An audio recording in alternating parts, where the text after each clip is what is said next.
Hey, what is up guys? Alex Rampage here, coming at you with another Conan Exiles video. Today we're going to be discussing the spears in Conan Exiles. Now to start off, I would just like to give a shout out to my buddy Mars. He's one of my subscribers on the channel. He mentioned an axe that I had missed in my axe video. So Mars, I know I did leave out the Reaver's axe. That is my bad. I honestly don't see too many of these out there. But the Reaver's axe is actually another really good axe in the game. Starting at 52 and 15 for pen. And if we put a kit on that, it's actually going to bring it to 57 and 27. So that's actually a really good axe. So again, sorry I missed that in the axe video, but let's move on. So today we're going on the spears. I thought I would just go over a bunch of the spears that I thought were really effective, PvP wise, what I think is useful if you're going to use a spear, if any spear. So we're just going to start from the beginning of the list. Going with the DLC or star metal weapons, we have the flawless star metal spear, obviously tier 4 blacksmith to craft that. 48 health damage and 8 pen. This is a good spear, works great, nothing wrong with it really, but the damage is a big fall off. Now if we master kit that, we're going to be looking at a 53 and 20. Boom, now it's viable. So if you've got master kittings, definitely put them on the spear. As another good bonus, the durability isn't bad after kitted, and a lot of the spears I find lose a lot of durability when you kit them, so that's a good spear. So then we're looking at the Kari pike next. Now this is grit and accuracy. To be honest, with the new meta, grit's not really that necessary, but if you wanted to hit that tier 3 grit, that's a good, or even tier 2 grit is nice for the regen. Or tier 1 for climbing, but really you're not going to be climbing with the spear in your hand. So honestly, tier 2 or tier 3 grit, this is a good spear to have. And obviously, the fact that it gives you accuracy, it's going to help you get that tier 4 accuracy so you can do more pen. So really, it's not going to be doing 51 and 19 anymore. It's going to be doing 51 and 49 pen. So that's way better. Big jump. And then obviously it's not doing 51, it's based on your strength, so even at a tier 3 strength, you're still looking at about 70 some damage, maybe 80 some damage, and the 49 pen. So then we're going to move on from that one. We got the Serpent Man War Spears. These are great, starting at 46 and 9, and they are craftable. Same with the Kari, and same with the Flawless Star Metal, all craftable spears here, which makes them very viable in PvP for raids. The Serpent Man War Spears go to a 51 and 21, so really it's kind of a trade-off, you know. To be honest, like when you look at the statting, I would honestly just prefer a Star Metal Spear over a Serpent Man at the rate they went with the nerf. Like the nerf is pretty rough. But now these are easier to repair, obviously, and star metal bars you don't really want to have to use on your weapons. You more want to use those for your tools, unless you're using black blood, of course. But yeah, so decent spear. But then we're looking at the dragon bones. So we've got 51 and 9. We're gonna go ahead and throw the master kit on that, bringing that to 56 and 21. So you can already see there it's a big difference in stats. But now the weight is where you trade off. So you could either go with a 3.06 on the star metal, so see, then I would just take star metal, but then Serpent Man, obviously you're not spending star metal bars. So then for dragon bone, we've got 56 and 21. So really the dragon bone, honestly, other than the 8.75 of weight, the dragon bone's really good, really worth it. So now we're moving on to the Staff of Epimetheus. This is craftable. Obviously, I'm going to explain this quick. Dragon Bone recipe, down in the sinkhole. Serpent Man, Volcano above the Well of Skylos. Kari, that's from the new dungeon. The Wine Cellar. And Star Metal Flawless, obviously tier 4 blacksmith. I'm just going to make sure I'm explaining everything thoroughly here. So Staff of Epimetheus, we're going to go ahead and take a look at that. Starting at 51 and 9, you can put poison on these, by the way, which is an added bonus. I find poison on spears is just really effective. So this brings it to a 56 and 21, which, boom, you can see the only difference is the weight and the durability. So if you can get your hands on a Staff of Epimetheus, that's actually a really good spear. The fact that you can equip poison, it's got twice the durability of a dragon bone spear. It's going to be expensive zeal-wise, but it's definitely worth the trade-off if you're going for PvP. So I would take a staff for sure. So then we're looking at my favorite spear in the game currently. Obviously, it's the vaulting pole. Looking at bonus agility +5, so every time you pull it out, you're rolling faster and you're getting extra armor rating.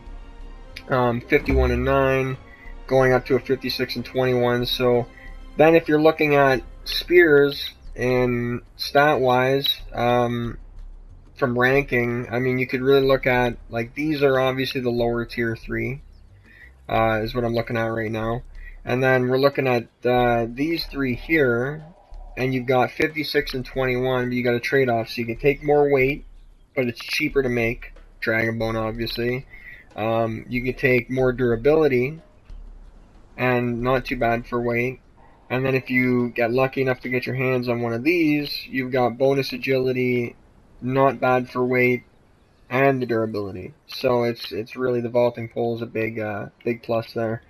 So now we're looking at the Black Dragon Pike. Now, this is something that people, I find, still kind of misconstrue, or whatever you could say, miscue or whatever. You've got a vaulting pole at 56 and 21, so that's going to give you bonus agility. But now you've got a Black Dragon Pike that's going to give you +5 grit. The stats are great, 58 and 19, but you're losing some of your pen, and the durability is horrible. For 280 durability after kitted, it's probably one of, honestly, like, I'm just being straight honest here. For grit, you can't put it on your thrall. Let's start with that. So if anyone wants to say, you know, like, you could put it on your thrall, but your thrall's not going to get any grit bonus. They don't have a grit stat. So that there is already horrible in my eyes. And then 280 for durability. I mean, come on. For the fact that you're getting 2 more points in damage, when your strength's really going to be the big factor there, those 2 points don't make a difference there. And then if you've got a tier 4 accuracy, you're already doing more pen with the vaulting compared, or even these. The Black Dragon Pike just isn't that great.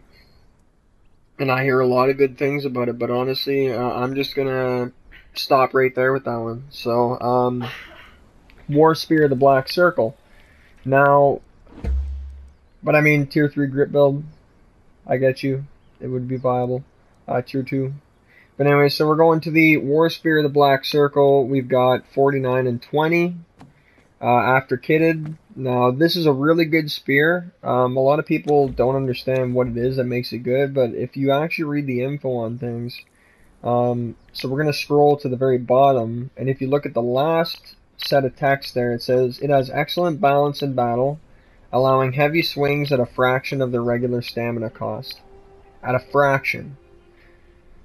Now, if I was to really test that, let's just say we took, say, the vaulting pole. So we're going to do a heavy. So let's actually check here. So we're going from 99 to, you know what, if I can get rid of, hold on here.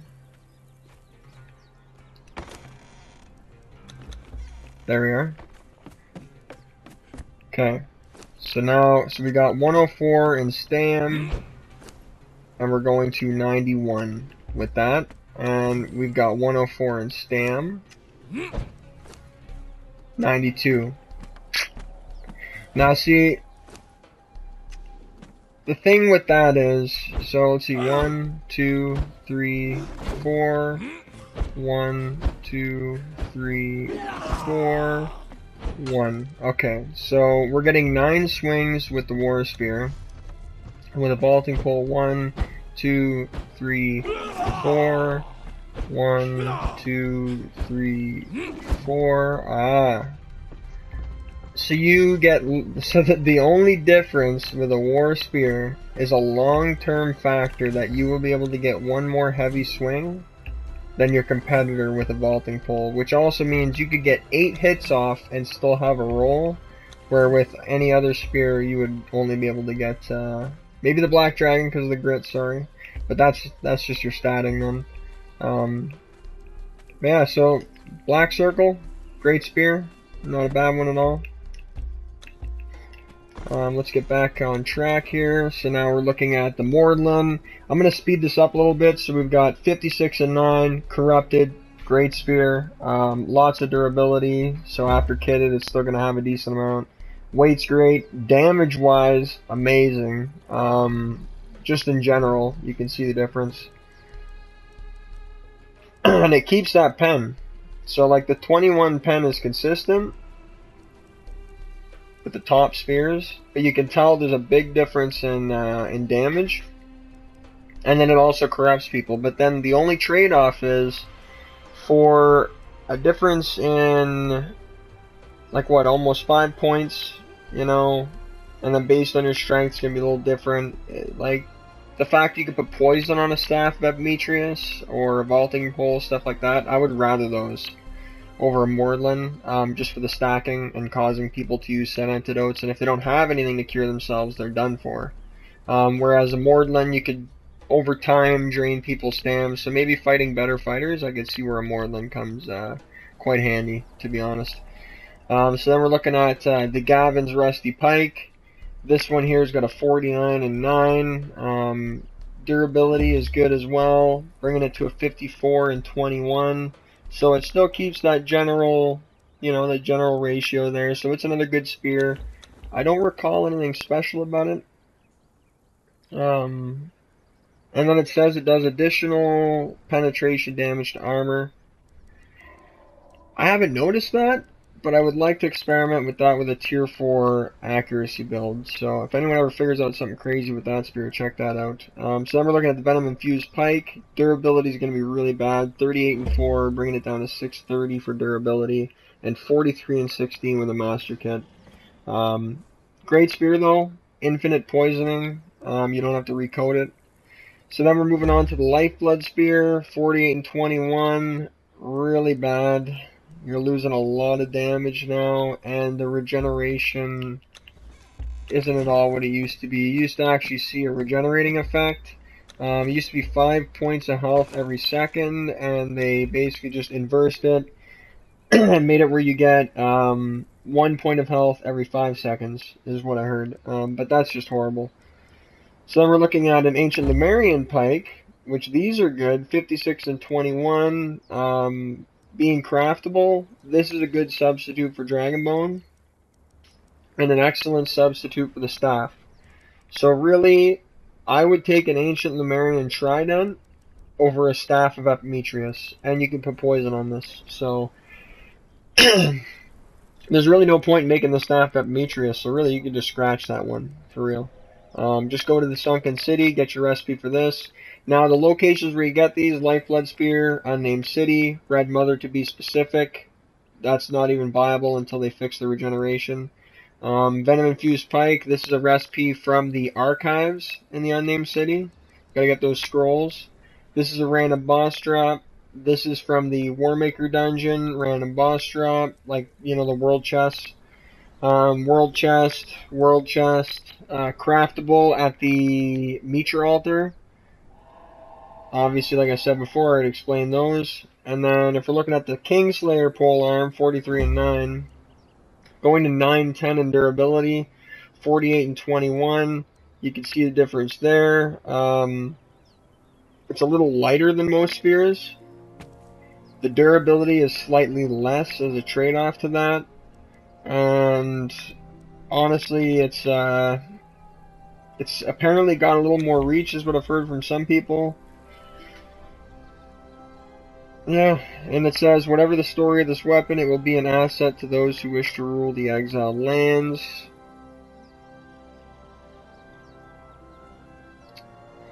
Makes it like a long-handled sword, like than a spear. Yet it is balanced perfectly in the hands. Yeah, so it's a good spear, and I've heard a lot of stories about it having more range than other spears and whatnot, so I just thought I'd throw it in there. It's obtainable through one of the main quests in the story, so it's a good one. Definitely worth getting. I did want to show you guys one last spear. Again, shout out to Mars for the Reaver's Axe, mentioning that. Look at that, 57 and 27, great axe. And I do want to just go over the info quick. When equipped is more effective at penetrating armor. Now, I'm assuming it's just describing the penetration, like the other ones there, kind of like the spears and shit like that, but great axe. So now I got a last final thing to show you guys, the XX Dagon Trident. After kitted, 45 and 20.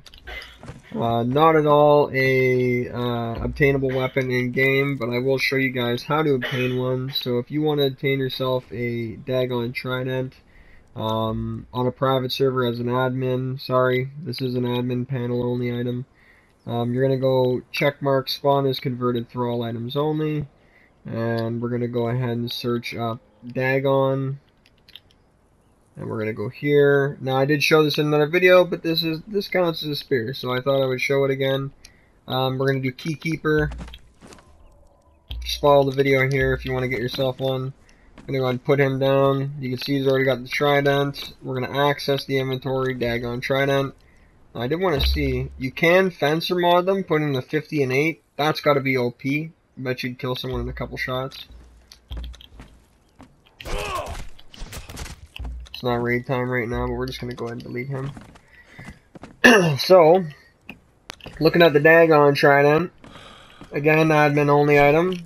It's got a few combos, so you can do the R2 finish combo or the R1 finish combo. And so you're going to go R2, R2, R2, or we're going to go R1, R1, R1, and then R1 again for a fourth. And you can mix it up too. You go R2, R2, R2. That one there always finishes you off. But if you go like R2, R2, R1, R1, see, you can mix it up a little bit. Yeah, just a cool trident. Awesome for the admins. Also makes your face look all weird. I'm going to take the mask off so you can really see what's going on here. Makes your head look all deformed too sometimes there, your brain, yeah, right there. Pretty creepy. Anyways, hope you guys enjoyed this video today. Stay tuned, I will be describing the bows and the arrows in my next video. So stay tuned for that. I also still have to do hammers, maces, and I know there's a few subscribers that have asked for the armor sets. Don't worry, they are coming up. For now, the best I could tell you, just, you know, craft some DLC armor, or collect yourself a tier 4 armor and see what they got to craft, because there's a lot of really good armor sets out there in the game. But anyways, guys, stay tuned for the next video. Thank you so much for watching. Alex Rampage.